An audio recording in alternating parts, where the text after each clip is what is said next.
नमस्कार मित्रांनो. आज आपण पाहणार आहोत घरीच बनवलेली क्रिस्पी आणि चटपटीत पाणीपुरी कशी सुंदर पद्धतीने सर्व करायची. सर्वप्रथम तयार केलेल्या पुऱ्या एका छान प्लेट किंवा बास्केटमध्ये अरेंज करून घ्या. आता एका वाटीत स्पायसी आणि टँगी पाणी तयार करून ठेवा.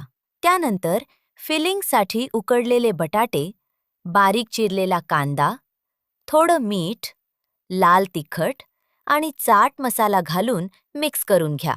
आता सर्विंगची वेळ. प्रत्येक पुरी हलक्या हाताने फोडून त्यामध्ये तयार केलेली फिलिंग भरा. त्यावर थोडं गोड चिंचेचं पाणी आणि स्पायसी पाणी घाला. तुम्ही हवं असल्यास वरून थोडी शेव किंवा कोथिंबीर टाकून गार्निश करू शकता.